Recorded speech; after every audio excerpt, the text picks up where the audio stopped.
Mahaifan ɗalibin wanda ke aji 4 a jami'ar tarayya ta Dutse sun ce kama Aminu Adamu Muhammad ya jefa su cikin tashin hankali da kwanan zilimi, sai da aka shafe tsawon kwanaki kafin samu labarin ɓacewarsa.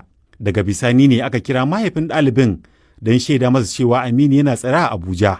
Batun ya haddasa tada jijiyoyin wuya musamman a shafukan sada zumunta da gagarumar muhawara akan dacewa ko rashin dacewar hakan.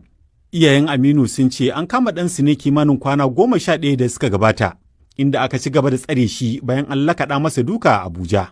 Shehu Baba Azare shine kanin mahaifin Aminu.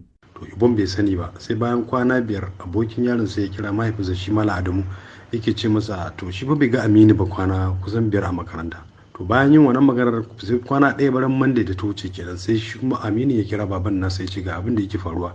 Cewar an zo an kama shi an kai shi fadar gwamnati hukum matar shugaban kasa an masa fada an daddake shi kuma daga baya an kulle shi a wani wuri.